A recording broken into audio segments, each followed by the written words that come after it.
Hello friends, आज हम पढ़ने वाले हैं जल की आवश्यकता, उपयोगिता, स्रोत, गुण, जल प्रदूषण और जल संरक्षण। इस सारे टॉपिक्स हम आज क्लियर कर लेंगे और इससे जो इम्पोर्टेंट पॉइंट्स हैं, जो इम्पोर्टेंट क्वेश्चन बनेंगे, उन सबको हमने एक जगह रखा है। देखो, इसमें मैंने क्वेश्चंस नहीं रखे हैं, लेकिन जो भी क्वेश्चंस आने वाले हैं उन सबको मैंने एक जगह पे रख दिया हुआ है, तो आप इजीली उनको देख सकते हो और समझ सकते हो। चलो आगे बढ़ते हैं, इनको समझते हैं इस चैप्टर को। और इसके पहले मैंने वायु प्रदूषण भी कंप्लीट कर दिया है और बाकी सारे टॉपिक्स भी, काफ़ी टॉपिक्स कंप्लीट हो चुके हैं, तो उनको आप देख सकते हो प्ले लिस्ट में जाके। चलिए शुरुआत करते हैं इस टॉपिक की हम। तो देखो, जल का प्रमुख स्रोत क्या है। सबसे पहले हम बात करें अगर जल के स्रोत की, तो जल का प्रमुख स्रोत क्या है। हमारी पृथ्वी पर अगर हम कहें तो 70% जल है, 70% जल है, लेकिन उस 70% जल में पीने योग्य जल सिर्फ 3% है। समझ में आया? यानी ये जो 70% जल है ना, वह किस रूप में है? समुद्र के जल के रूप में, यानी खारे पानी के रूप में, जो बर्फ है, ग्लेशियर है, ग्लेशियर के रूप में है, जल वाष्प के रूप में है और भूमिगत जल के रूप में है। मतलब 4 रूपों में, मुख्यतः जल 4 रूपों में पाया जाता है। तो जो महासागर का जल है उसे हम नहीं पी सकते, ठीक, और वह है 70%। 70% है वह जल, और उसमें आ जाता है जलवाष्प भी, जिसे हम पी नहीं सकते, ठीक। दूसरी चीज है भूमिगत जल, जो कुछ % है, और उसके बाद है ग्लेशियर, जो बर्फ के रूप में जल है। और अगर ग्लेशियर पिघलता है ना, अगर हम ये सोचते हैं कि ग्लेशियर में तो काफी ज्यादा जल है, लेकिन हम वो पोर्टेबल भी होता है, क्योंकि ये साफ है, वो ग्लेशियर जो है वह साफ है, शुद्ध है, हम उसे पी सकते हैं, वहां का बर्फ लेके हम उसे यूज कर सकते हैं। लेकिन अगर वह ग्लेशियर पिघला तो सारा पानी कहाँ जाएगा? समुद्रों में जाएगा, और समुद्र कैसे पानी से भरे होते हैं? खारे पानी से। तो वह पानी हमारे लिए बेकार हो जाएगा। तो हमारे लिए जो पोर्टेबल वाटर है, पीने योग्य जो जल है, वह सिर्फ 3% ही है, और उस 3% में भी जो हम यूज कर सकते हैं वह सिर्फ 1% है। 1% में भूमिगत जल आ जाते हैं, नदियों के जल आ जाते हैं, और जो बारिश का पानी है वह।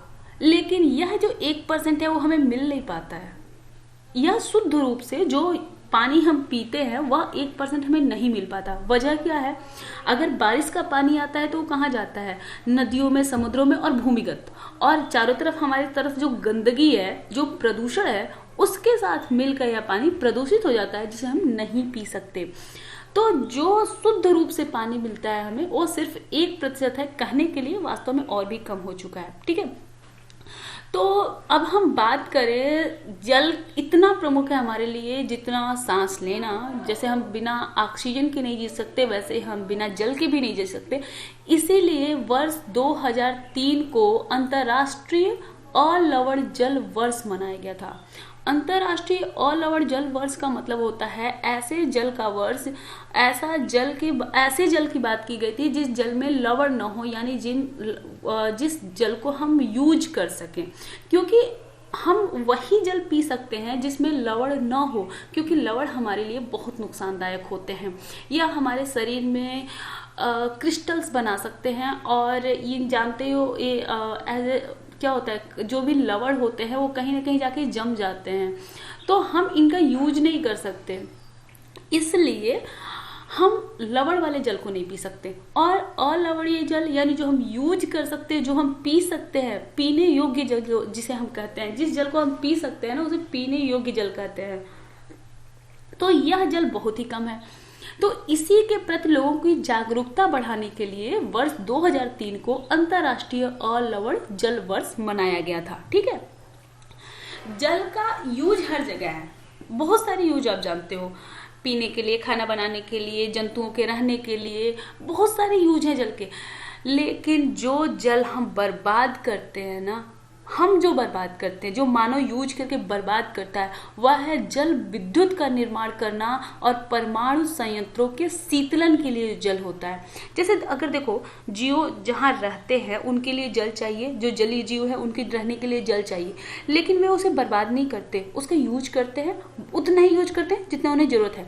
लेकिन जब हम जल विद्युत का निर्माण करते हैं ना, जब हम जल से बिजली बनाते हैं ना, तो वह पानी बहुत तेजी से गर्म भी होता है, और वह गर्म पानी कहाँ जाता है, खेतों में जाता है, आगे बढ़ता है, और उससे सारे जीव जो पानी के आगे के जीव हैं वे मर जाते हैं। ठीक। दूसरी चीज, परमाणु संयंत्रों का जब शीतलन किया जाता है, जो संयंत्र होते हैं काफी गर्म हो जाते हैं, परमाणु जो विक्रियाएं होती हैं तो ये सब गर्म हो जाते हैं, जो भी परमाणु भट्टी वगैरह, तो वहां पर उनको शीतलन करने के लिए, उनको ठंडा करने के लिए जल का प्रयोग किया जाता है, और उससे क्या होता है, जल गर्म होता है, और उस जल को सीधे छोड़ दिया जाता है नदियों में। तो वहां से वो जल जहां जाता है उसमें क्या होते हैं, परमाणु में जो भी तत्व होते हैं, परमाणुिक तत्व जो होते हैं, जो तत्व बहुत ज्यादा रेडियो एक्टिव तत्व है, जो नुकसानदायक हैं जीवों के लिए, वे तत्व और गरम गरम पानी यह जाता है आगे के नदियों में, तालाबों में, मतलब जहां भी बड़े बड़े भंडार हैं वहां ये जाता है, और वहां के जीवों को नुकसान पहुंचाता है। यह जो रेडियो एक्टिव तत्व है वह जाता है जमीन के अंदर, और वहां से यह क्रिएट करता है भूमि प्रदूषण। ठीक है, तो जल की वजह से भूमि प्रदूषण भी होता है। ठीक, तो आगे बढ़ते हैं इसके बारे में। अब हम प्रदूषण के बारे में तो जान गए कौन कौन से प्रदूषण है, अब हम जल के कुछ गुणों के बारे में जान लेते हैं। तो देखो, जल के अगर गुण की बात करें तो सबसे पहला जो भौतिक और रासायनिक दो तरह के गुण होते हैं जल में। तो अगर हम भौतिक गुणों की बात करें तो देखो, भौतिक गुण में क्या होता है, जल की 3 अवस्थाएं होती हैं। जल ही एक ऐसा है जिसमें जो प्राकृतिक रूप से तीनों अवस्थाओं में पाया जाता है, ठोस, द्रव और गैस। जल ही एक है जो प्राकृतिक रूप से तीनों अवस्थाओं में पाया जाता है। ये क्वेश्चन कहीं बना भी था कि वह कौन सा पदार्थ है जो प्राकृतिक रूप से तीनों अवस्थाओं में पाया जाता है। क्योंकि देखो, हम किसी भी वस्तु को तीनों अवस्थाओं में ला तो सकते हैं, लेकिन जो प्राकृतिक रूप से पाया जा रहा है वह सिर्फ और सिर्फ जल है। ठीक है, तो जल क्या है, इसकी 3 अवस्थाएं होती हैं, ठोस, द्रव और गैस। तीनों ही प्राकृतिक तापमान पर, प्राकृतिक रूप में पाई जाती है। ठीक, जल वाष्प के रूप में पाया जाता है, वाष्प के रूप में, और ग्लेशियर्स में या बर्फ के रूप में पाया जाता है, और पानी के रूप में हम देखते ही हैं। ठीक है, इसका फ्रीजिंग पॉइंट जो होता है वह है हिमांक, मतलब जिसमें यह बर्फ में बदल जाता है वह होता है 0 डिग्री सेल्सियस, और जिस पर यह वाष्प में बदल जाता है वह होता है 100 डिग्री, मतलब 100 डिग्री सेल्सियस। ठीक है, एक चीज याद रखना, यह शुद्ध जल के लिए है। किसके लिए है, शुद्ध जल के लिए। जब भी जल में मिलावट होती है, जल अशुद्ध होता है, तो वह कम टेम्परेचर पर भी बॉयल होने लगता है। ठीक है, मतलब कम ताप पर भी वह बॉयल होने लगता है। तो जो हम कहें कि अगर क्वथनांक जो होता है, मतलब बॉइलिंग पॉइंट, तो शुद्ध जल का बॉइलिंग पॉइंट सबसे ज्यादा होता है, बहुत ज्यादा होता है। सबसे ज्यादा नहीं कह सकते, मतलब द्रव में बहुत ज्यादा होता है या इसका। ठीक है, घनत्व की बात करें तो विशुद्ध जल ही एक ऐसा है, विशुद्ध का मतलब वही शुद्ध जल, शुद्ध जल ही है जिसका घनत्व 4 डिग्री सेल्सियस पर सबसे ज्यादा होता है। घनत्व जानते हो ना क्या होता है, आई होप आप जानते हो घनत्व। अब घनत्व नहीं बताना पड़ेगा मुझे। ठीक, किसी एरिया में कितना आप आयतन, किसी एक निश्चित आयतन में आप कितना रख सकते हो भार, वही होता है उसका घनत्व। ठीक है, तो किसी विशुद्ध जल का घनत्व 4 डिग्री सेल्सियस में सबसे ज्यादा होता है। अब बात करें विशिष्ट उष्मा क्षमता की, तो विशिष्ट उष्मा क्षमता यही है कि 100 डिग्री सेल्सियस तक, मतलब 99.9 डिग्री सेल्सियस तक पानी नहीं उबलता। मतलब इतना ज्यादा अगर हम बात करें कि उष्मा, इतनी ज्यादा उष्मा को यह धारण कर सकता है, और उसके बाद जब 100 डिग्री सेल्सियस होता है तभी यह जल जाके उबलता है। ठीक है, तो इसकी क्या हो गई, विशिष्ट उष्मा क्षमता। सतही तनाव की बात करें अगर हम, तो देखो तनाव की वजह से, जैसे हम जानते हैं ना कि पृष्ठ तनाव, सतही तनाव का मतलब होता है पृष्ठ तनाव। पृष्ठ तनाव की वजह से ही जो मच्छर वगैरह होते हैं, जो कीड़े मकोड़े होते हैं, वह जल की सतह पर अपने अंडे देते हैं। जैसे कि अगर हम बात करें एनाफिलिज, उसकी मच्छर की, ठीक, तो मॉस्किटो जो है यह क्या करता है, अपने अंडे कहाँ देती है, मादा एनाफिलिज, यह कहाँ अपने अंडे देती है, पानी में। ठीक, तो पानी में इसके अंडे डूबते क्यों नहीं है, इसी सतही तनाव की वजह से या पृष्ठ तनाव की वजह से। तो जल का पृष्ठ तनाव काफी ज्यादा होता है, इससे चीजें नहीं डूबती हैं जल्दी। ठीक, अगला क्वेश्चन है, और इसी वजह से कुछ कीट ऐसे भी होते हैं जो उड़ के आराम से पानी पर बैठ सकते हैं और वो डूबते नहीं है, इसी सतही तनाव की वजह से। अगला है सार्वभौमिक विलायक। जल ही वह पदार्थ है जो बहुत सारे तत्वों को, बहुत सारे पदार्थों को अपने अंदर विलीन कर सकता है, मतलब कि घुल सकते हैं, मिश्रण बन सकते हैं, घुल सकते हैं। तो सभी तत्वों को, सभी पदार्थों को तो नहीं कर सकता, लेकिन बहुत ज्यादा पदार्थों को यह विलयन बना सकते हैं हम इसमें, इसीलिए इसे हमको कहते हैं सार्वभौमिक विलायक। और शुद्ध जल का पीएच होता है 7। ठीक, पीएच वैल्यू हम जानते हैं ना, अगर हम 7 से कम पे जाएंगे तो यह बेस होगा, और 7 से कम पे जाएंगे तो वह एसिड होते हैं, और 7 से अधिक पर जाएंगे तो क्या होते हैं, बेस होते हैं। मतलब 7 से कम, अगर पीएच वैल्यू 7 से कम है तो पदार्थ क्या होगा, वह अम्ल होगा, और 7 से ज्यादा है तो क्या होगा, पदार्थ क्षार होगा। ठीक, अभी कल ही इसके पहले वाला वीडियो जहाँ हमने देखा था तो हमने अम्ल, उसके बारे में अम्ल, क्षार, ये सब कुछ हमने उसमें पढ़ा था, तत्वों के बारे में पढ़ा था कि कौन से क्षारीय तत्व हैं और अम्लता किधर बढ़ती है, क्षारता किधर कम होती है। तो ये सब चीजें हम पढ़ चुके हैं, इसीलिए इस चैप्टर को मैं पहले लाने वाली थी, लेकिन आज लेके आई हूँ ताकि आप लोगों को कुछ चीजें आपको पहले से कंफर्म हो चुकी होंगी। ठीक, आगे बढ़ते हैं। तो देखो, जल तो होता है ना लवण के घुलने के आधार पर, मतलब जहां का पानी है, जैसे कल जब हमने आपको बताया था आवर्त सारणी, तो आवर्त सारणी में हमने आपको बताया था कि जो एस ब्लॉक के तत्व हैं वे क्या हैं, एस ब्लॉक में जो तत्व है क्या हैं, क्षारीय धातुएं हैं। ठीक है, क्षारीय धातुएं हैं। और एस ब्लॉक में जो दूसरे वर्ग के तत्व हैं वे क्या हैं, क्षारीय मृदा धातुएं हैं। और ये भी कहा था कि ये कहाँ पाए जाते हैं, मिट्टी के अंदर पाए जाते हैं। क्षारीय मृदा धातुएं कहाँ पाई जाती हैं, मिट्टी के अंदर पाई जाती हैं। और क्षारीय धातुएं और क्षारीय मृदा धातुएं बहुत ही मुलायम होती हैं, बहुत ही मुलायम, इन्हें हम चाकू से भी काट सकते हैं। ये चीजें मैंने आपको कल बताई थी ना। तो देखो, जब ये चीजें इतनी मुलायम है और मिट्टी के अंदर है, तो जब पानी सतह से होके मिट्टी में जाएगा, जो भूमिगत जल है जो मिट्टी में जाएगा, और जो बहता हुआ पानी, अगर बारिश का पानी है वह बह रहा है सतह पे, और सतह से बहता हुआ जब नदियों में जा रहा है, तो उसके साथ क्या होगा, ये जो क्षारीय धातुएं हैं, क्षारीय मृदा धातुएं हैं जो मिट्टी के अंदर पाई जा रही हैं, वे भी तो जल में मिल जाएंगी ना। आ रहा है समझ में कि वे सारी धातुएं मिट्टी के अंदर मिल जाएंगी। और जब हम क्षारीय मृदा धातुओं की बात करते हैं तो क्या होता है, बेरिलियम, मैग्नीशियम, कैल्शियम, ठीक, ये सब चीजें होती हैं। सबसे ज्यादा जो पाया जाता है वो क्या होता है, कैल्शियम और मैग्नीशियम इजिली मिल जाते हैं ना, तो ये मिट्टी में बहुत आसानी से मिल जाते हैं, क्योंकि हम कई जगह इनका बहुत जगहों पे यूज करते हैं। अगर हम बात करें मैग्नीशियम की, तो हर पेड़ पौधों में मैग्नीशियम है, ठीक है, क्लोरोफिल में मैग्नीशियम है, तो मैग्नीशियम बहुत अच्छे से मिल जाता है, और पेड़ पौधे तो हैं ही यहाँ पर, तो मैग्नीशियम बहुत आसानी से मिट्टी के अंदर होता है।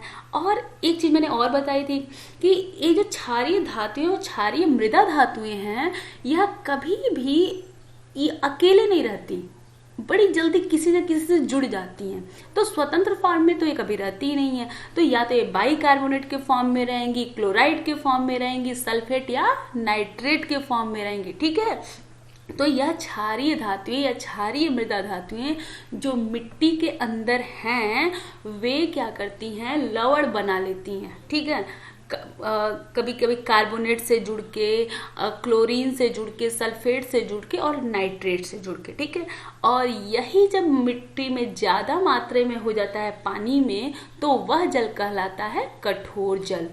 आ गया समझ में। जिस जल में कैल्शियम और मैग्नीशियम के बाइकार्बोनेट, क्लोराइड, सल्फेट और नाइट्रेट के लवण पाए जाते हैं वह होता है कठोर जल, और जिसमें नहीं पाए जाते हैं वो होता है मृदु जल। आ गया समझ में कि क्या होता है कठोर जल और क्या होता है मृदु जल। ठीक, अब आगे बढ़ते हैं। तो देखो, जो कठोर जल होता है ना, यह हम यूज नहीं कर सकते ज्यादा। यह देखो, एक तरह से कहते हैं प्रदूषित जल नहीं है, प्रदूषण नहीं है इसमें, लेकिन यह जल जो है ना, वह हमारे काम का भी नहीं होता है। अब काम का नहीं, क्यों नहीं होता है, क्योंकि इसकी जो कठोरता है, यह कठोरता का मतलब है जो इसका लवण है उसकी वजह से हम इसका यूज नहीं कर पाते। जैसे जल का देखो, अगर बॉयलर जानते हो ना, मतलब ऐसा घर का सोचो, छोड़ो, घर में भगोना होगा, मतलब कोई भी बर्तन, जिस बर्तन में आप पानी को गर्म करते हो, तो पानी गर्म करने के बाद अगर पानी को बॉयल करो, नल का पानी ले लो, नल का पानी लेके बॉयल करो थोड़ी देर, तो उसके बाद क्या होता है देखते हो, उसके नीचे जो परत होती है उस परत में सफेद रंग के पदार्थ जम जाते हैं। जब पानी आप बॉयल करके ठंडा करते हो तो उसकी परत में सफेद रंग के पदार्थ जमे रहते हैं। ये जो सफेद रंग के पदार्थ क्या हैं, वे होते हैं लवण। ठीक है, ये जो लवण होते हैं उबालने से भी ये लवण नीचे आ जाते हैं। ठीक, और एक एज ए प्रेसिपिटेट के फॉर्म में, मतलब क्या बोलते हैं, छेपड़ या क्या बोले उसको, मतलब लवण एज सच विलयन से अलग हो जाते हैं और नीचे आ जाते हैं। ठीक है, तो ये जो होते हैं, यह लवण ऐसे अगर बार बार एक ही बर्तन में कर रहे हो, ठीक, एक ही बर्तन में सोचो आप बार बार पानी को गर्म कर रहे हो, अब बर्तन को आप धुलते नहीं हो, तो क्या होगा, धीरे धीरे यहाँ पर लवण की एक परत, मोटी परत जम जाएगी ना, मोटी परत जम जाएगी, और बाद में यह लवण की जो परत है यह रिएक्ट करेगी उस बर्तन से और बर्तन फट जाएगा। आया समझ में?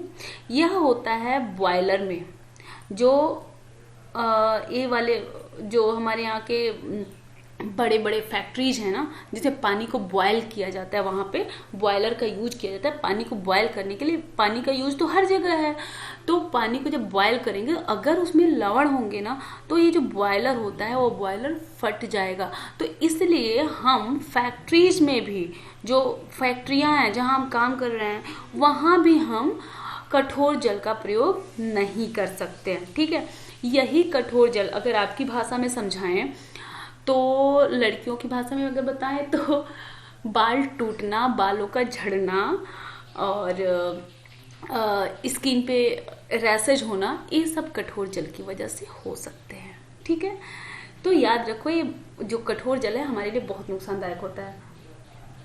ठीक, अब इन कठोर जल में, कठोर जल भी दो तरह के होते हैं, एक तो अस्थायी कठोरता और दूसरी अस्थायी कठोरता। अस्थायी कठोरता मतलब कि ऐसी कठोरता जो आराम से खत्म हो जाए, जैसे कि हमने अभी बताया कि हमने पानी को बॉयल किया और लवण क्या हुए, नीचे प्रेसिपिटेट के रूप में आ गए। ठीक है, तो यह क्या थी, अस्थायी कठोरता। उसके बाद जो ऊपर का पानी है उसे हमने छान लिया, तो ऊपर वाला पानी क्या हो गया, अब शुद्ध रूप में है, हमें मृदु जल के रूप में मिल गया। ठीक, लेकिन जो अस्थायी और दूसरी होती है अस्थायी कठोरता। अस्थायी कठोरता सिर्फ उबालने से नहीं खत्म होती है, सिर्फ उबालने से वो खत्म नहीं हो पाएगी। अस्थायी कठोरता उबालने से खत्म हो जाएगी। अब अस्थायी कठोरता और अस्थायी, मतलब अगर कठोरता की बात करें घर पे, ये तो बॉयलर की बात थी, अगर हम घर पे बात करें तो जो साबुन होता है ना, कपड़े धुलने वाला, जब हम उस साबुन से कपड़े को धुलते हैं और पानी में अगर वो साबुन मिला दें, तो अगर जल कठोर है तो वह झाग नहीं देगा। जैसे ये जल देख रहे हो, इसमें साबुन मिला है, झाग बिल्कुल नहीं हो रहा है, तो एक कठोर जल है। और जिसमें झाग दे रहा है, ढेर सारे झाग हो रहा है, वह मृदु जल है। इसी वजह से पहले साबुन का निर्माण हुआ था, डिटर्जेंट साबुन जो होते हैं ना, सोप होते हैं, इनका यूज हुआ, इनका निर्माण हुआ। लेकिन पानी चूंकि उस समय कठोर भी होता था, लोग नदियों में जाते थे, कपड़े उपड़े धुलते थे ना, बहुत पहले क्या होता था, लोग नदी का, तालाब के पानी में कपड़े धुलते थे, तो ये साबुन झाग नहीं देते थे। तो फिर हुआ कि आखिर जब ये झाग नहीं दे रहा है तो क्या किया जाए, तो फिर डिटर्जेंट पाउडर बना, धावन सोडा। ठीक है, सोडा का निर्माण हुआ। तो पहले साबुन बनाया गया था, साबुन जब झाग नहीं दिया तो फिर डिटर्जेंट पाउडर बनाया गया, जो इस कठोर पानी में भी झाग देता है और कपड़े साफ हो जाते हैं। वो देखते हो फेना का और उन सब का कितने सारे साबुन और डिटर्जेंट का ऐड देखते होगे कि वो झाग ढेर सारे निकालते हैं। तो जब झाग निकलेगा तो क्या मतलब कि कपड़े साफ हो रहे हैं। ओके, आगे समझ में, आगे बढ़ते हैं। अस्थायी कठोरता जो होती है ना, वह बाइकार्बोनेट की वजह से होती है। कैल्शियम और मैग्नीशियम, दो चीजें तो याद ही कर लो, कैल्शियम और मैग्नीशियम, और इनकी वजह से कठोरता हो। कठोरता किसकी वजह से, कैल्शियम और मैग्नीशियम की वजह से। मैग्नीशियम कहाँ पाया जाता है, पेड़ों के जो क्लोरोफिल है उसमें पाया जाता है, याद रखना इसको। ठीक, क्लोरोफिल में पाया जाता है। सारे पेड़ पौधे जब सड़ते हैं, गलते हैं, तो यहाँ से मैग्नीशियम निकल जाता होगा, और निकलने के बाद क्या होगा, वह नीचे जाके बाइकार्बोनेट बना लिया। ठीक, इजिली आपको याद रहेगा ये चीज। ठीक, और कैल्शियम, कैल्शियम हमारी हड्डियों में पाया जाता है, तो और सड़ने गलने के बाद ये कैल्शियम बाहर निकलता है और क्या होता है, बाइकार्बोनेट बना देता है। ठीक, चूना में भी पाया जाता है कैल्शियम कार्बोनेट, चूना भी है, ठीक, मिट्टी में भी पाया जाता है। तो कैल्शियम हर जगह है और मैग्नीशियम, तो इसी का लवण कठोरता बनाता है, ठीक है। तो जब इसके बाइकार्बोनेट होंगे तो वे बाइकार्बोनेट क्या करेंगे, अस्थायी कठोरता का निर्माण करते हैं, ठीक। इनको दूर करने के लिए हम दो काम कर सकते हैं, या तो चूना मिला दें या फिर पानी को उबाल दें, ठीक। पानी को उबालने से भी ये निकल सकते हैं और चूना मिला देने से भी ये निकल सकते हैं। पानी में जैसे चूना मिलाएंगे ना तो निकल जाएंगे। अब होता क्या है, जो बाइकार्बोनेट होता है ना, या देखो कैल्शियम का बाइकार्बोनेट, कैल्शियम HCO3 का होल ट्वाइस, यहाँ पर जैसे ही इसके साथ इसको उबाल दिया आपने, बॉयल किया, तो क्या हो गया कैल्शियम, यहाँ से कैल्शियम और यहाँ से कार्बोनेट, बाइकार्बोनेट है ना, तो यहाँ से कार्बोनेट निकल गया, तो कैल्शियम कार्बोनेट बन गया, कैल्शियम कार्बोनेट, ठीक है, यह बाहर आ गया। और उसके बाद कार्बन डाइऑक्साइड निकल गया। अब कार्बन डाइऑक्साइड तो जल में रहता ही है, तो उससे हमें कोई दिक्कत नहीं होती है। और दूसरा बन गया H2O, ठीक है, तो यह टूट गया। कैल्शियम बाइकार्बोनेट किस में टूटा, कैल्शियम कार्बोनेट में और कार्बन डाइऑक्साइड में और जल में। अच्छा, आपको पता है जल के साथ जब एक कार्बन मिला, जैसे पानी के साथ कार्बन मिला, ठीक, तो बना कार्बन डाइऑक्साइड, पानी के साथ जब कार्बन डाइऑक्साइड मिलता है तो अब बना लेता है, कार्बोनेट का निर्माण करता है, कार्बोनिक एसिड, ठीक है, कार्बोनिक एसिड का ये निर्माण कर लेता है। और इसी के साथ जब कैल्शियम कार्बोनेट मिल जाता है, कैल्शियम कार्बोनेट धरती, मैंने कहा ना कि कैल्शियम धरती में है, और धरती में किस फॉर्म में है, वो किसी न किसी के साथ जुड़ के रहेगा, अकेले तो रह नहीं सकता। तो यही कैल्शियम जब धरती में मतलब कार्बोनेट के साथ मिल जाता है तो कैल्शियम कार्बोनेट बना लेता है, ठीक। और यहाँ पर देखो जल किससे मिला, कार्बन डाइऑक्साइड से। कार्बन डाइऑक्साइड और जल पड़े हुए हैं, कार्बोनिक एसिड बना लिया इन्होंने, और जैसे ही उसके साथ इनको मिला कैल्शियम कार्बोनेट, इन्होंने मिल के बना लिया कैल्शियम बाइकार्बोनेट, ओके। और यह जल की अशुद्धता हो जाती है। तो जब इनको खत्म करना होगा तो क्या होगा, इनको अपने अपने रूप में फिर से आना होगा। जब ये अपने अपने रूप में फिर से आ जाएंगे तो फिर टूट जाएंगे और जल शुद्ध हो जाएगा। आ गया समझ में। ठीक इसी तरह से कैल्शियम बाइकार्बोनेट के साथ अगर हम चूना मिला दें, कैल्शियम हाइड्रोक्साइड, ठीक है, चूना अगर इसको हम मिला दें, ठीक है, तो क्या होता है, कैल्शियम कार्बोनेट बन जाएगा, यहाँ का कैल्शियम और ये कैल्शियम का कार्बोनेट, तो ये कैल्शियम कार्बोनेट बना लेगा और बाकी क्या बन जाएगा, जल बन जाएगा, ठीक है। H2O यहाँ से बन जाएगा, यहाँ से कैल्शियम कार्बोनेट के दो अणु बन जाएंगे। तो इस विधि को कहते हैं क्लार्क मेथड। पूछा यह जाता है कि जल की कौन सी कठोरता को दूर करने के लिए क्लार्क मेथड का प्रयोग किया जाता है, या फिर ये क्वेश्चन आता है कि क्लार्क मेथड में किस का प्रयोग किया जाता है। तो क्लार्क मेथड में चूने का प्रयोग किया जाता है, ठीक है। और यहाँ पर मैंने दिखाया है कि किस तरह से कैल्शियम बाइकार्बोनेट का निर्माण होता है, ठीक है। और इसे दूर करने के लिए फिर से क्या करेंगे, वही पहले वाले रूप में इनको तोड़ देते हैं, ठीक।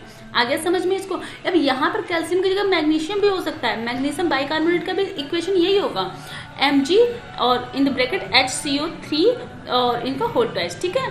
तो तोड़ेंगे तो वही बनेगा, मैग्नीशियम कार्बोनेट बन जाएगा और यहाँ पर कार्बन डाइऑक्साइड और H2O मतलब जल बन जाएगा। समझ में आ रहा है ना ये आपको। चलो आगे बात करते हैं अस्थायी कठोरता की। अस्थायी कठोरता जो होती है वह कैल्शियम या मैग्नीशियम के सल्फेट, नाइट्रेट और क्लोराइड के मिलने से बनती है। किसके मिलने से, सल्फेट, नाइट्रेट और क्लोराइड के मिलने से। अच्छा ये देखो, ये जो सल्फेट है मतलब सल्फेट में S होता है, सल्फर, नाइट्रेट में N होता है, नाइट्रोजन, और क्लोरीन में क्लोराइड में क्लोरीन होता है। अच्छा इनके बारे में आपको एक बात बताऊं, सल्फेट, नाइट्रेट और क्लोराइड के S, N और Cl ये तीनों कहाँ रहते हैं, P ब्लॉक के हैं। और उधर अम्लीयता बढ़ती है। तो जिस पानी में यह होंगे ना वह पानी अम्लीय हो जाएगा। ये लवण कैसे हैं? अम्लीय लवण हैं। तो यह अम्लीयता इनमें ज्यादा है। ऐसे लवण हैं जिसमें अम्लीयता ज्यादा है, ठीक। तो यह हमारे लिए बहुत खतरनाक होते हैं और यह इनका हम यूज भी नहीं कर सकते जब तक कि हम इनको खत्म ना कर लें, ठीक है। तो अब देखो, इनको खत्म करने के लिए 3 से 4 विधियां हैं। एक तो है सोडियम कार्बोनेट के द्वारा, दूसरा है परम्यूटेड विधि द्वारा, और तीसरा है कार्बनिक आयन विनिमय द्वारा, और चौथा है केल्गन विधि द्वारा। हम 3 विधियां आपको बताएंगे। कार्बनिक आयन विनिमय नहीं बताएंगे क्योंकि इसमें चेंजिंग ही होती है, ठीक है। कार्बनिक आयन की क्या होती है? चेंजिंग हो जाती है। तो देखो ये यहाँ पर है, कैल्शियम और मैग्नीशियम के सल्फेट, नाइट्रेट या क्लोराइड होंगे, ठीक है। तो पहली विधि हम देखते हैं सोडियम कार्बोनेट के द्वारा। सोडियम कार्बोनेट जब भी मैग्नीशियम क्लोराइड या कैल्शियम क्लोराइड के साथ मिलता है सोडियम कार्बोनेट, तो ये बनाता क्या? अच्छा, एक चीज मैं आगे बढ़ने से बता दूं, ये जो 2 है ना, आप तो जानते ही हो कि ये सब कहाँ रहता है, थोड़ा नीचे रहता है। लेकिन जब हम नोट कर इसको लिख रहे थे ना, तो मतलब लैपटॉप में हो नहीं पाता है, ये नीचे लिखा नहीं जाता है, तो ऊपर ही हो जाता है ये, ठीक। तो आप समझदार हो, समझ लेना। तो मैग्नीशियम क्लोराइड के साथ जब भी सोडियम कार्बोनेट मिलता है, तो ये सोडियम क्या करेगा? जितना प्रबल है, ठीक है, प्रबल क्षार है, तो ये प्रबल अम्ल के साथ मिल जाता है। सोडियम क्या है? प्रबल क्षार है ना। इसके बारे में मैंने आपको बताया था। आवर्त सारणी अगर नहीं पढ़े होगे तो ही दिक्कत होगी, अगर आवर्त सारणी पढ़े होगे तो बेहतर समझ जाओगे। तो यह प्रबल क्षार है। अब प्रबल क्षार किसके साथ मिलेगा? प्रबल अम्ल के साथ। तो सोडियम क्लोरीन के साथ मिल जाता है और सोडियम क्लोराइड बना लेता है। सोडियम क्लोराइड तो आप जानते ही हो क्या है, जानते हो ना, ठीक। इसके बारे में मैंने बताया था। ऐसा ना करना, घर में सबके घर में पड़ा होता है, इसके बिना जीना व्यर्थ है। उसके बाद बचा क्या? मैग्नीशियम कार्बोनेट, ठीक है। मैग्नीशियम कार्बोनेट बच गया। अब मैग्नीशियम कार्बोनेट क्या होता है? ऐसे प्रेसिपिटेट के रूप में नीचे आ जाता है और उसके बाद जल को छान के अलग कर लिया जाता है। आगे समझ में कैसे हो रहा है? सोडियम कार्बोनेट, पहली विधि क्या है अस्थायी कठोरता दूर करने की? सोडियम कार्बोनेट, ठीक है, Na2CO3, sodium carbonate Na2CO3। Magnesium chloride जब भी मिला हो या मैग्नीशियम सल्फेट मिला हो तो भी ये यही होता है, यह क्या बना लेता है? सोडियम सल्फेट बना लेगा। जैसे ही यहाँ पर Na2 है ना, तो यह क्या बने लगा? सोडियम सल्फेट यहाँ से बना लेगा और यहाँ पर मैग्नीशियम क्लोराइड बन जाएगा, मैग्नीशियम कार्बोनेट बन जाएगा, ठीक है, और वो प्रेसिटेट बन जाएगा, ठीक। अगला देखते हैं दूसरा, परम्यूटेड विधि। तो परम्यूटेड किसे कहते हैं? सबसे पहले तो ये जान लो। तो सोडियम एल्यूमिनोसिलिकेट, याद कर लेना इसको, सोडियम एल्यूमिनोसिलिकेट। याद कैसे करोगे परम्यूटेड को? सोडियम मतलब एल्यूमिनो, मतलब एल्यूमिनियम है, इसमें सोडियम है, एल्यूमिनियम है और क्या है? सिलिकेट है, ठीक है। सोडियम, एल्यूमिनियम और सिलिकेट, ये 3 चीजें होती है परम्यूटेट में, ठीक। सोडियम एल्यूमिनो सिलिकेट, Na2Al2Si2O8H2O, इसको जियोलाइट भी कहा जाता है।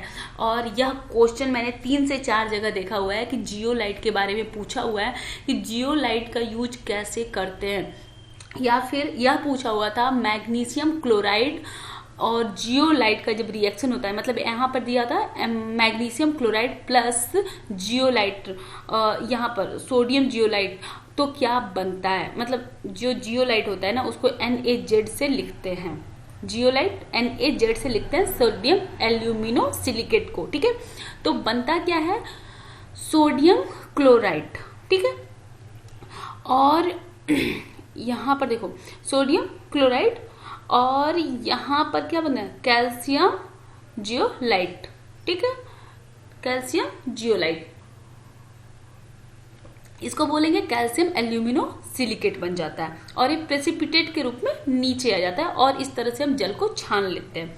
तीसरी विधि है कैल्गॉन विधि। कैल्गॉन विधि में यूज करते हैं सोडियम हेक्सा मेटाफॉस्फेट को, Na6P6O18, इसमें वो आयन बन जाता है। कैल्गन विधि में क्या होता है ना कि आयन में चेंज होता है, सब कुछ आयन बन जाता है और जब आयनिक फॉर्म में आता है तो फिर इसका विद्युत अपघटन करके इसको करते हैं, ठीक।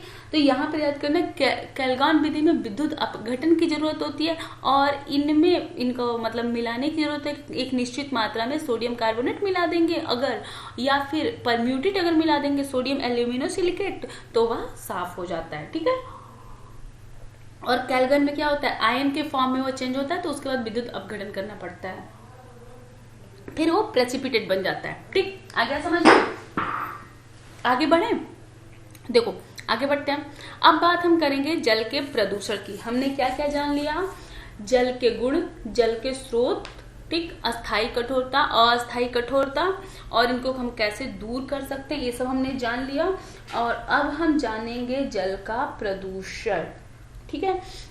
अच्छा, एक विधि तो मैंने आपको बताई ही नहीं, आसवन विधि।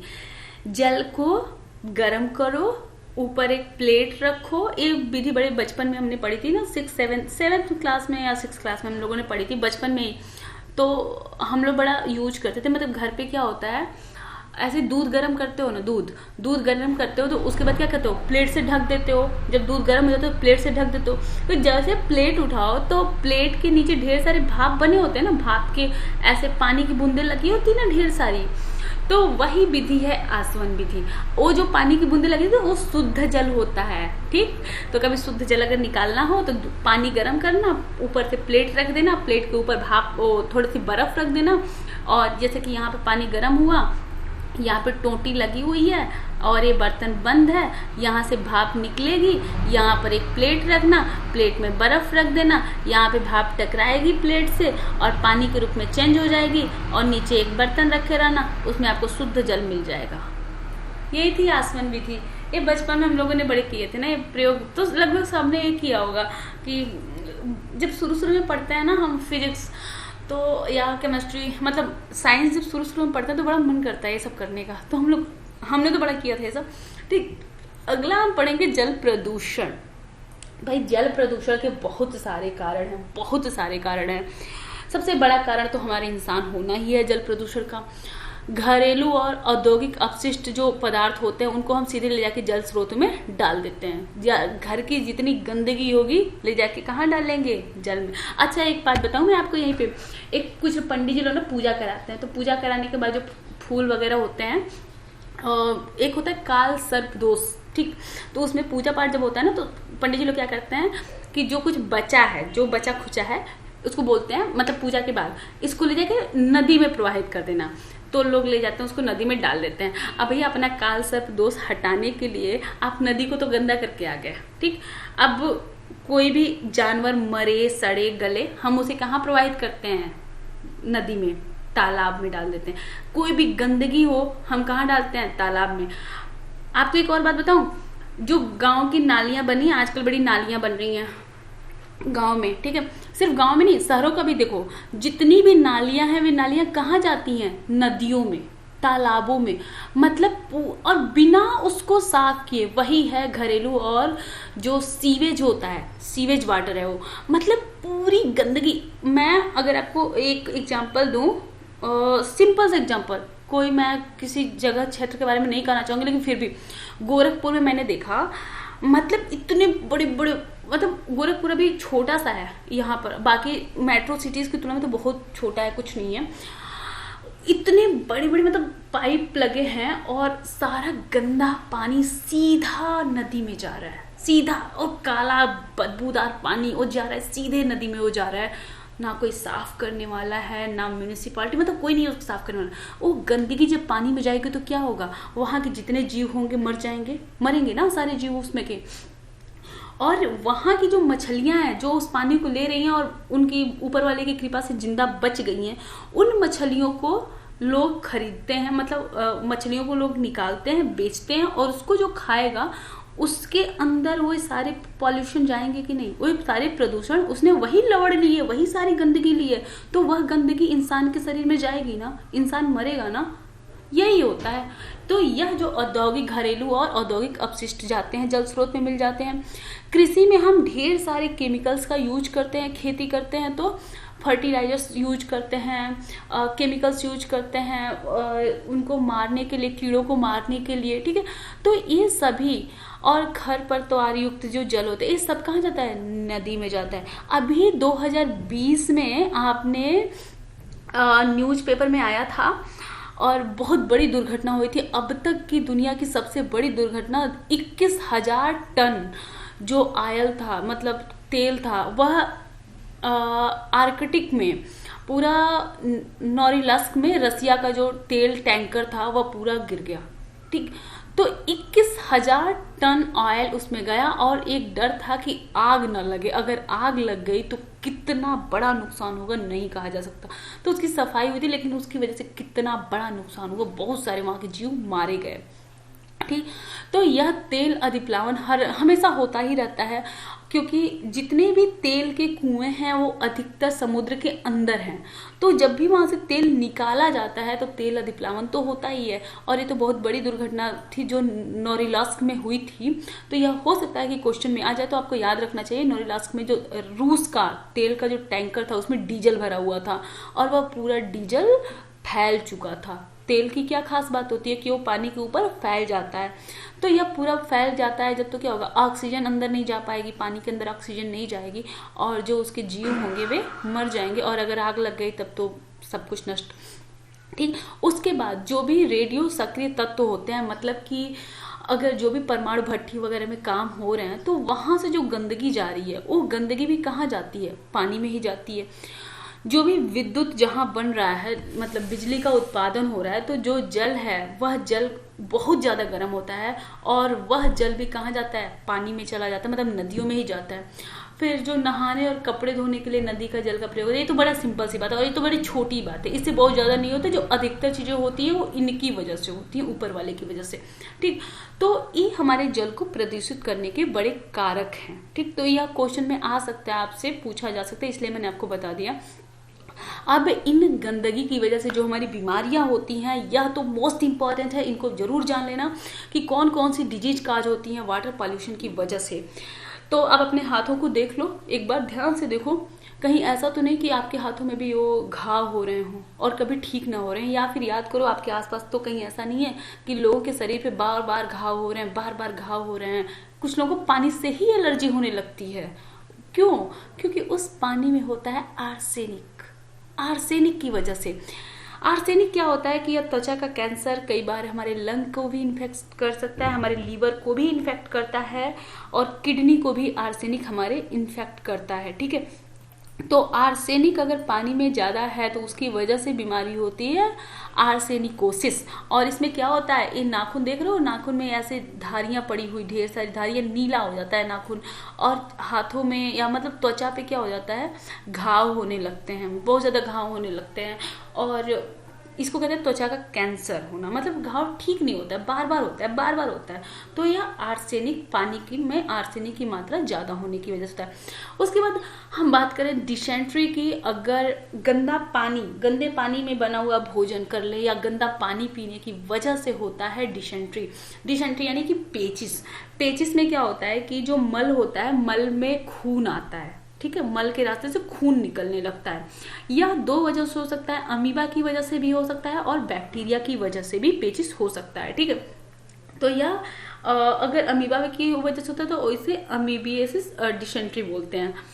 उसके बाद तीसरा होता है पोलियो।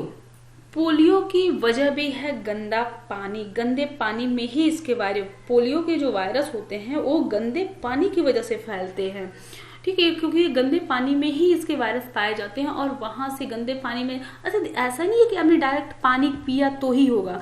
उस पानी के जो फल हैं, सब्जियां हैं, अगर आपने बहुत अच्छे से घर पे लाके सब्जियों को नहीं धुला और वो गंदे पानी के आसपास की सब्जियां हैं, फल हैं, तो वे भी आपको नुकसान कर सकते हैं, ठीक है। पोलियो में क्या होता है, बचपन में ही क्या होता है, उनका जो पैरालिसिस हो जाती है बचपन में ही, मतलब इन्फेंट बचपन में बच्चे को ही हो जाती है या फिर जन्म के पहले ही बच्चा पैरालाइज्ड हो जाता है, ये होता है पोलियो। उसके बाद चौथी डिजीज होता है ट्रैकोमा। आंखों की जो हमारी आईलिड होती है ना, ये जो पलक होती है, जो पलक हम झपकाते हैं, उसके अंदर बड़े घाव हो जाते हैं, ठीक है, वो आई इन्फेक्शन होता है, ट्रैकोमा कहते हैं उसको। एक घाव हो जाते हैं, आंखों में दर्द होता है, चुभन होती है, आंखें खुलती नहीं है, और यह इन्फेक्शन ना एक इंसान से दूसरे इंसान में फैलता भी है, मतलब संक्रमण वाला रोग है ट्रैकोमा। तो ये होता है किसकी वजह से? पानी की वजह से। उसके बाद पांचवा है टाइफाइड।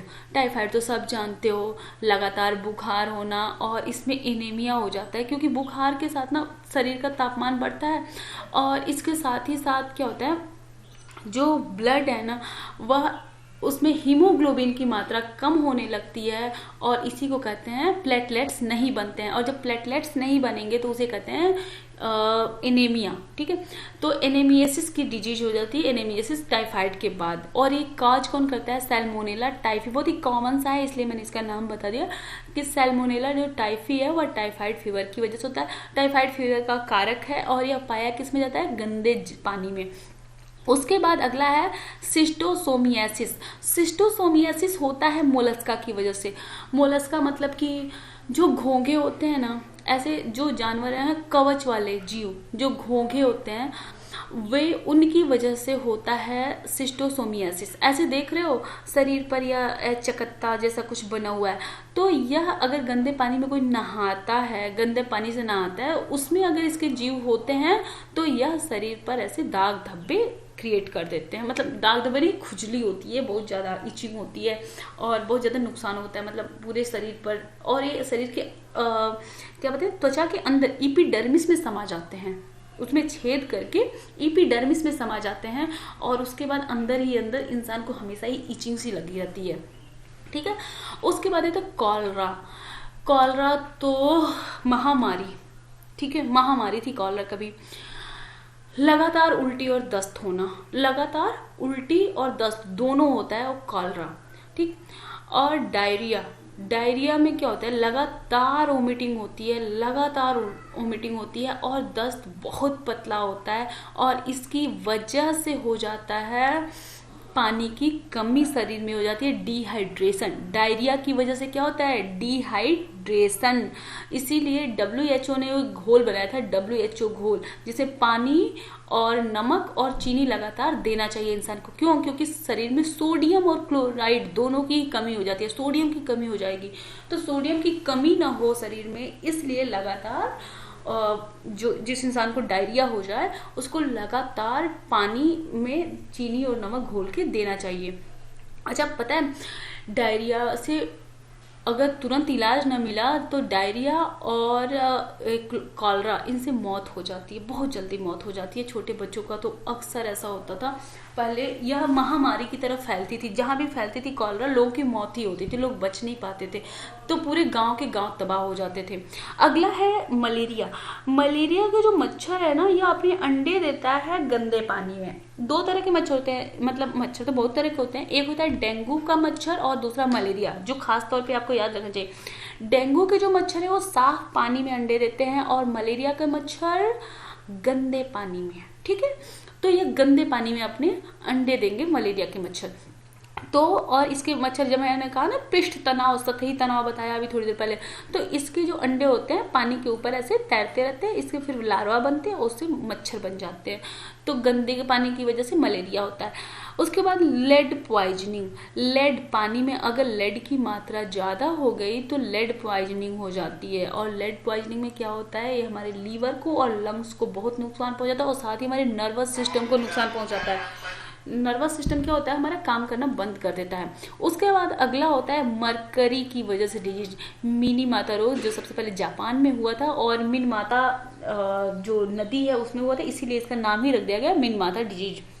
मरकरी की वजह से होता है, लगातार लोगों की मौत हो जाती है और शरीर नीला पड़ जाता है। इसमें और होता क्या है, हमारे नर्वस सिस्टम पर यह इफेक्ट डालता है। उसके बाद एक चीज तो बताया नहीं मैंने, यह फ्लोराइड।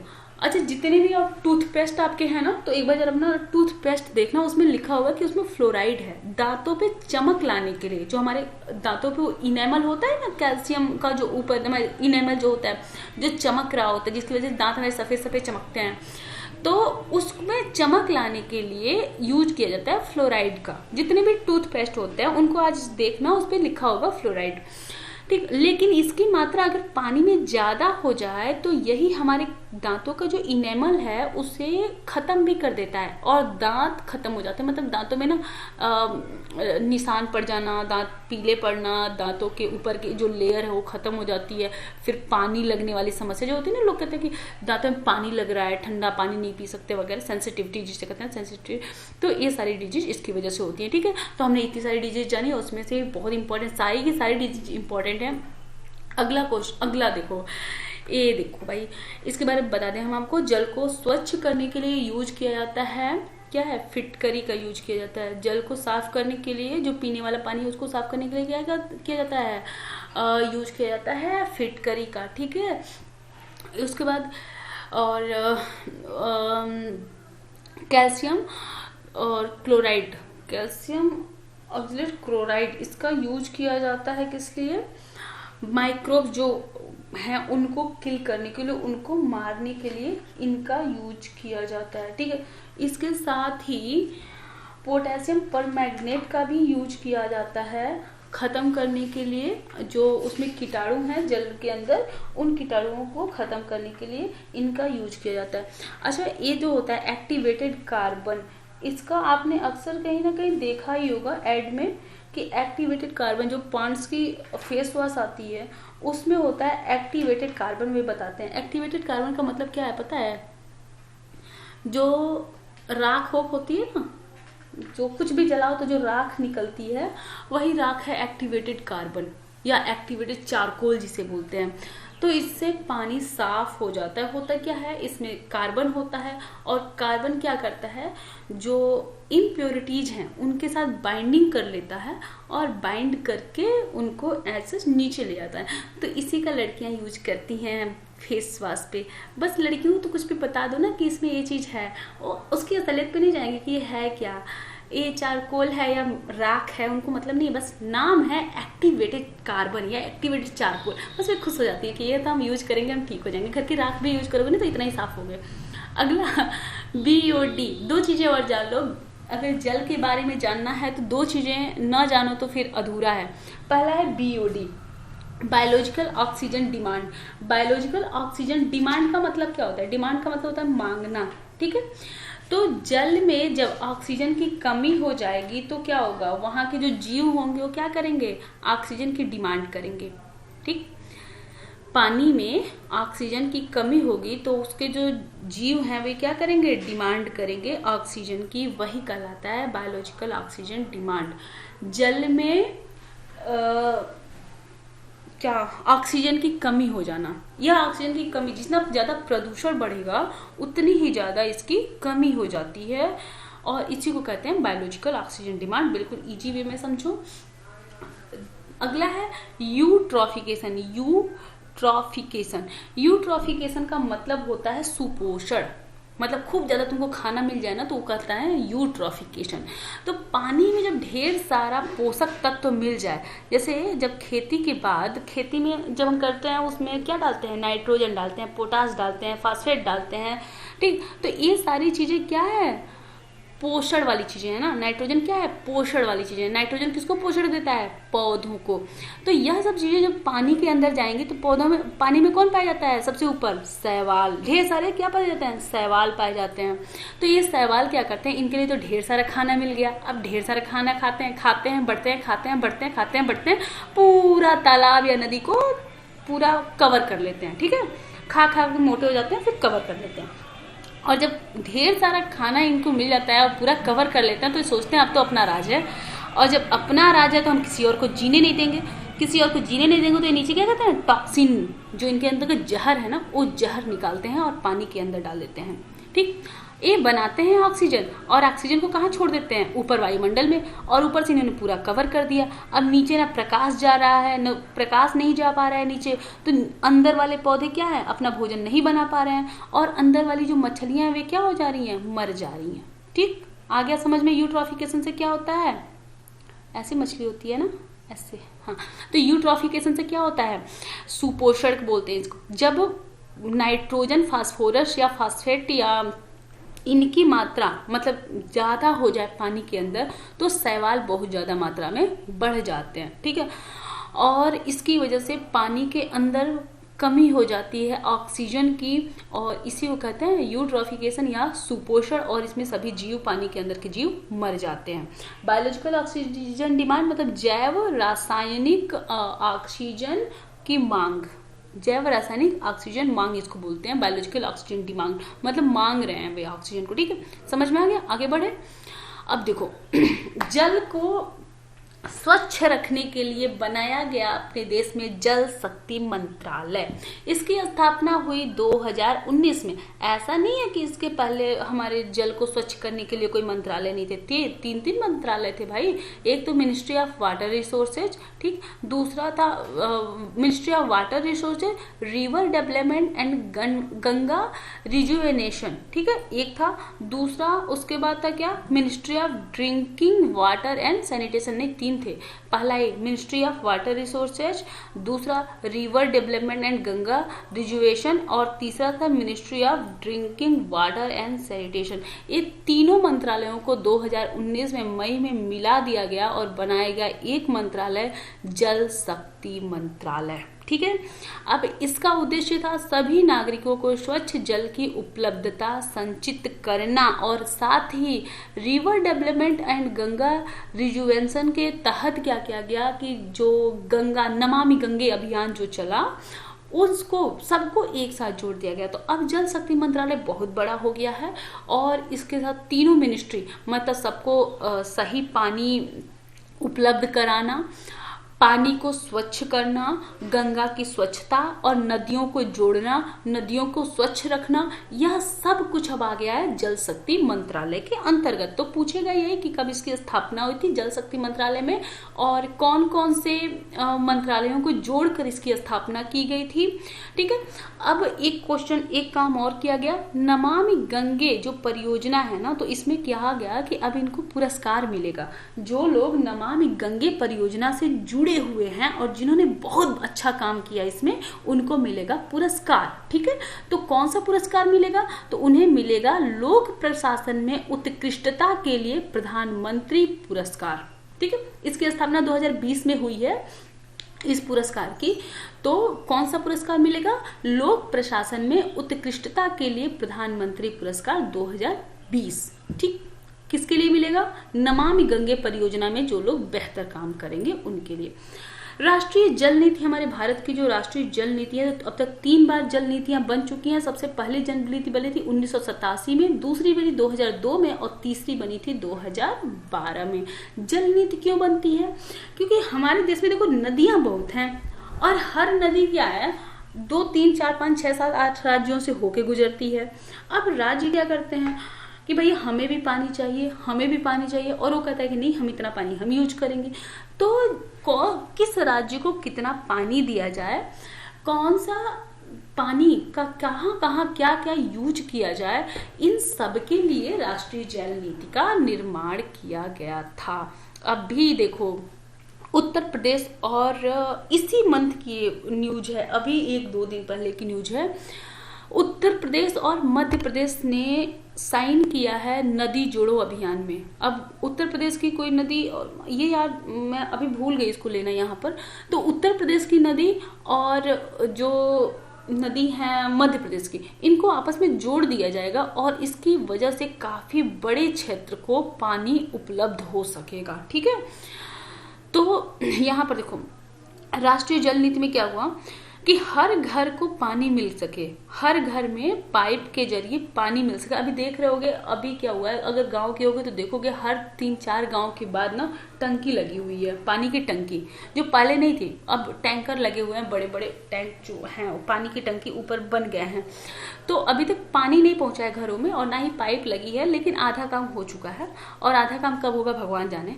तो एक क्या होता है कि इन्होंने 15 अगस्त 2019 को नरेंद्र मोदी जी ने, मतलब हमारे प्रधानमंत्री जी ने, हर घर में पाइप के जरिए पानी मुहैया कराने के लिए जल जीवन मिशन का ऐलान किया था। जल जीवन मिशन किससे जुड़ा हुआ है, याद करो इसको। जल जीवन मिशन, क्वेश्चन यही बनेगा कि जल जीवन मिशन का उद्देश्य क्या है। तो जल जीवन का उद्देश्य है कि हर घर में पाइप के जरिए पानी मुहैया कराना। मतलब अब जो पानी के टैंकर शहर में आपको दिखते हैं ना टैंक, तो यह टैंक जो है अब गांव में भी बन रहे हैं और यहाँ से पाइप के जरिए सबके घरों में पानी जाएगा। ठीक, अब बर्बादी कितनी होगी आप देख लेना, मैंने तो देखा है बहुत बर्बाद होता है पानी।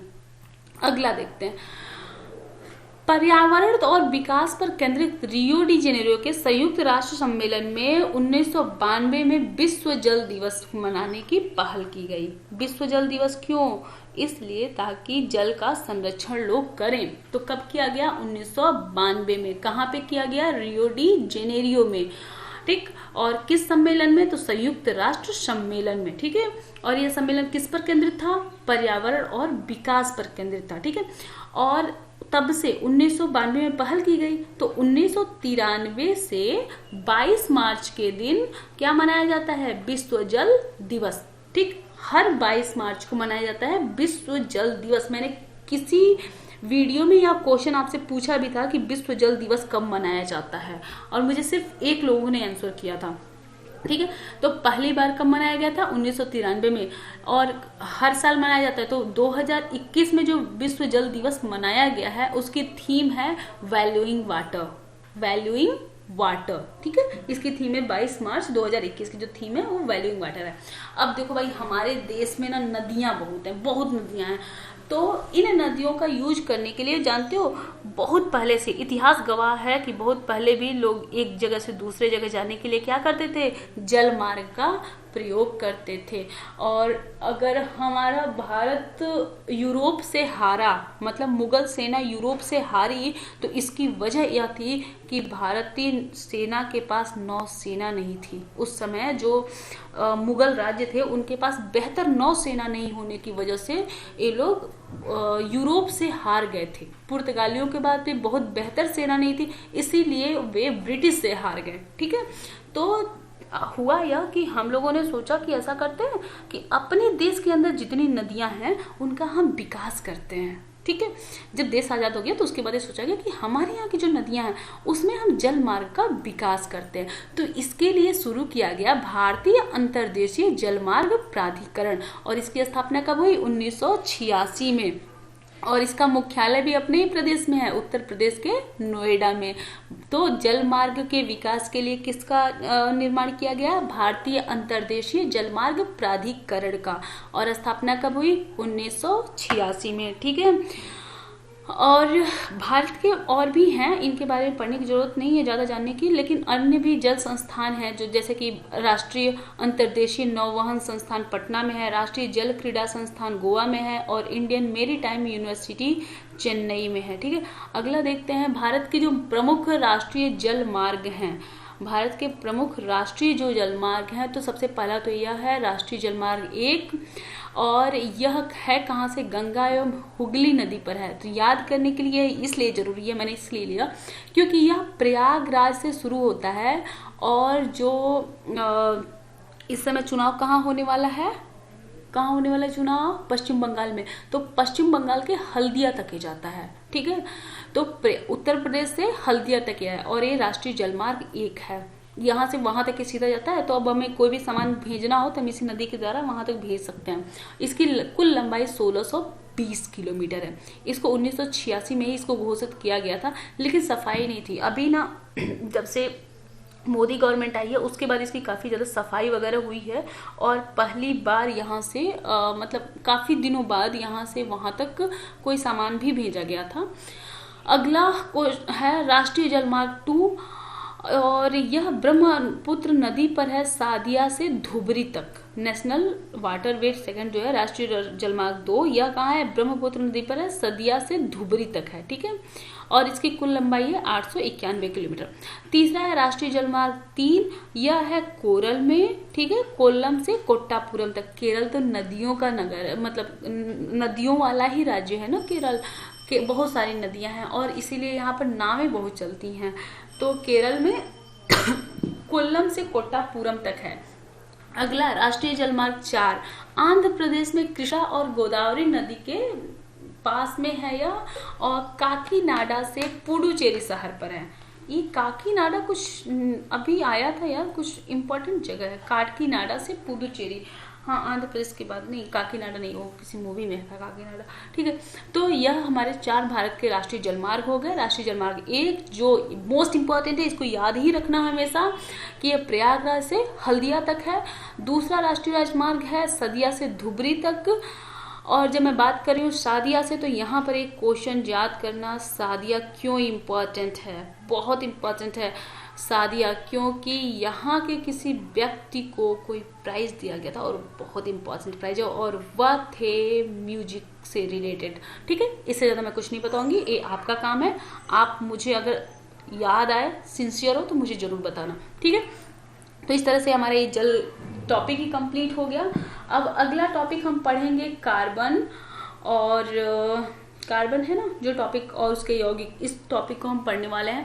तो अगर वीडियो कैसा लगा आप मुझे जरूर बताना, और अगर पसंद आया हो तो लाइक, शेयर और सब्सक्राइब कर देना। मुझे भी आपके साथ की ज़रूरत है, जैसे आपको पढ़ने की ज़रूरत है। Thank you for watching my video.